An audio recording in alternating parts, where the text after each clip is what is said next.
Fresh from the broadcast booth, Clint Bowyer has joined us. Clint is the driver of the number 15, RK Motors, Charlotte.com Toyota for Michael Waltrip Racing. And Clint, Michael Waltrip Racing certainly had a solid season. You're right up there in the points battle. I know you'd like to get this victory Sunday here at Indianapolis. Just talk about coming in here to Indy and your prospects for this weekend. Yeah, it's good to be back to the racetrack. I mean, it seems like we've been gone a month. It seems like I've been gone a month. That was a big off weekend for me. We had our charity golf tournament, dirt racing, truck racing on dirt. It was a lot of things going on, but fun to be back here. It's kind of weird to get back in the swing of things. It's one of the biggest races of the year, but looking forward to getting back in the car and working with Brian and all the guys. Everybody at MWR is doing such a great job. So proud of both of my teammates for getting into victory lane. Obviously, I need to get my butt in gear and get in victory lane, but certainly proud of where we're at in the standings and everything. We just got to, keep this momentum swing rolling and keep building. That way we can hit this chase in stride. And if our wins come this year, I'd just as soon them come in the chase anyway, so we can have a shot at championship. Questions for Clint? If you have one, raise your hand. Start over here with Marty, and then we'll go to Bob. Marty Smith, ESPN. In terms of Yes, you are. Yes, sir. All day, every day. In terms of prestige and coveted trophies, where does Indianapolis rank for you? Well, it's. I mean, I think it's second. It's the obvious second. I think it's the Daytona 500 and then the Brickyard. I mean, it has been ever since I've ever been in a sport. I think you used to hear talk about the Southern 500 and things like that, but for my generation, my era, I definitely think it's those two trophies. Let's go to Bob and then Alan. Bob Hocker, Sporting News. How was your time in the Hollywood Hotel? Was it enjoyable or was it excruciating to watch and not participate? A little bit of both. It was a lot of fun. I thought the Mark Smith and believe it or not, Michael, a lot of the guys did a great job of covering the race. I thought the coverage was good. I mean, basically, I was stuck in a cage in there in a Hollywood hotel with all my world racing out there, and it was really hard to sit there and watch. But I thought the night went down, very well. I thought that the racing was good. As like Jeff said, everybody was kind of thinking, oh man, why is the track so dry slick? But it led to great racing. I've raced at Eldora, obviously, in a Prelude, and watched my dirt late models race there. Just again, proud of NASCAR for taking a chance with that, and I believe that there was many great things came out of it. I think it opened some eyes to some options, with this sport, and I'm not just talking dirt racing. I thought the Wednesday night deal was kind of a different appeal that I liked, and kind of gave us a chance to showcase our sport to maybe a different crowd. Let's go to Alan. Alan Kamada, NASCAR.com over here. Clint, just being the new Gen 6 car on this track, what tracks help you prepare for this one since you haven't been on it yet with this car?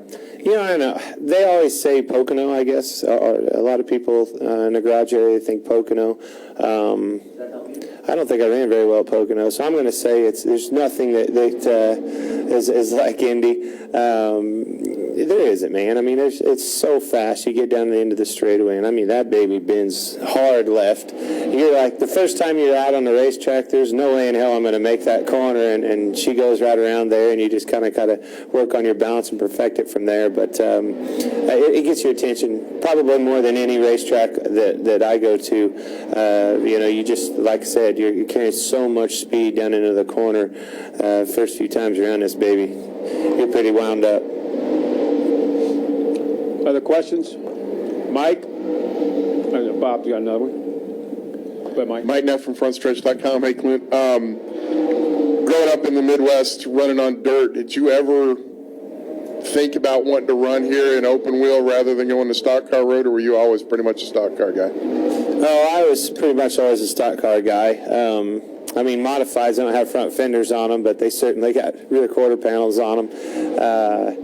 I need fenders. I grew up learning to lean on each other and put on a good show, and those things wheel hop pretty bad. I drove a sprint car one time, and that was enough for me. So that was my open wheel career. But I think it's fitting. I think it's neat to watch these stock cars race on this racetrack. It's important to all of us. The history and tradition behind this racetrack is so special for everybody. I mean, it doesn't matter if you follow racing or not. Everybody knows about Indianapolis Motor Speedway and the prestige that it holds. So, it's an honor to be able to race here. It really is. Let's go back to Bob. Bob Hocker, Sporting News. You kind of talked about it earlier, but does it bother you that your teammates have won and you haven't? And do you feel like you're second in the points? I mean, do you feel like you're second, like you're right behind Jimmy, or do you feel like he's as out front as the points? Well, I'm certainly not right behind Jimmy, but I guess I'm the closest person to him. We've done a great job of being consistent, and that's what I like to focus on, and especially working into the chase. I think these summer months have always kind of been difficult for me in my past, and what I've seen out of my team over these summer months, I really like a lot, and it excites me about our chances for the chase. Does it bother me my teammates have won? Absolutely not. I was super happy and proud of both of them. I mean, both of them were great stories for not only MWR, not only themselves, but the sport. I mean, I'm a fan of the sport. I love the sport, and you have Truex. He was in my rookie class. I mean, seeing him, get his win that everybody knew was a long time coming was special for everybody. Brian Vickers. I mean, the man about lost his life, and battled back, got another opportunity, made the most of it, and got back in victory lane. So just two great stories, and happy to be a part of it. And hopefully we'll get another one here sometime soon. Let's go to Jeff, and then over here to David. Jeff Gluck from USA Today. You talked about Eldora opening up, maybe some more eyes thinking outside the box. Was Love in the Fast Lane yours? Was it? No, that's Nate's. I okay. can't claim that. Sorry. That's awesome. So we had a dirt race this weekend, first time in like 90 years. Well, that's what I wanted to ask. Maybe you about. 120 years. When was it? It was a long time ago. It wasn't 90. It was back in 1970. They maybe didn't even have asphalt back then. Would you like to be in a cup race on dirt? And what do you think that would be like? Why not? You know what I mean? I mean, again, if the fans liked it and it was, well received and people enjoyed it, why not? You know what I mean? This is a fan-driven sport. It always has been. We've always been able to deliver to the fans bigger than most other sports, and continue that. That's my opinion on it. It's all about the fans.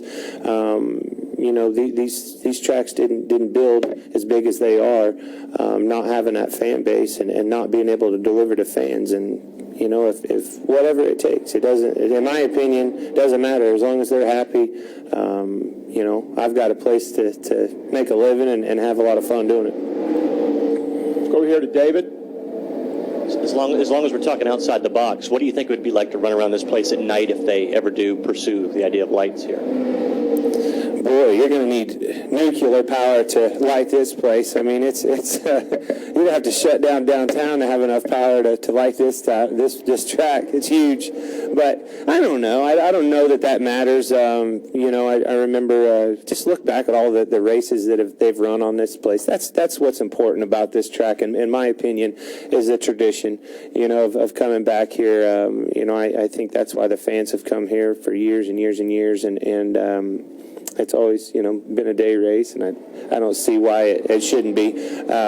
Grip level would be, really well in a night race, and I think at least in a day race on Sunday, you slip and slide around quite a bit here and create some, exciting racing. So I'm happy with a day race here. Any other questions? Right here. Let's go to Dick. Dick Mittman, 500 Old Timers.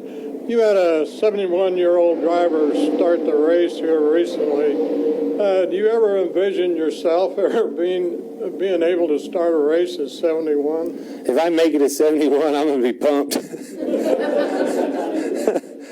I got to get there first, let alone start a race. I doubt I'll be able to do that. But it was pretty cool. You know what I mean? What an accomplishment. I mean, I would definitely say that's going to be the oldest guy to ever start a race in the history of NASCAR. But, no, like I said, it's going to be an accomplishment getting there for me. Let's go to Bob again. Is there anything that you feel like would key you guys as going from being just consistently strong to winning? You can win a championship being consistently strong. We're second in points being consistently strong. I feel like, an exception of one, we've covered our bases. We've done a good job of being there each and every week. Stubbed our toe the last race in New Hampshire. Just went the wrong way. We were fast all weekend long. Kind of had a little bit of a difference in weather conditions and made a decision and stuck with it. And we went the wrong way. Brian kind of went another route and ended up winning the race for him. So that happens in racing. It's a humbling sport. The 3 races before that were all solid top 5s, and that's what I feel like where our team's at right now. I believe we're a top 5 team week in and week out, and if you do that enough, you're going to get your wins. So I'm really not concerned about that. Just being consistent, staying in the hunt each and every weekend is what's going to give you a shot at a championship. Got time maybe for one more question, anybody? One final question for Clint? It's just one more. One more. David, oh my goodness.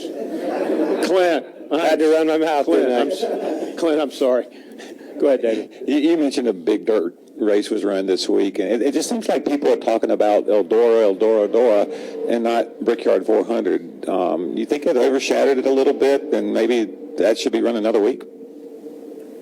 I don't know. I think it's something. It's a change. We don't change a whole lot in this sport, and look at the excitement and attention that one change made, and it was a truck series. So I guess I'll just put a period after that. And let you write the rest. Clint, thanks a lot. We'll see you. Appreciate it.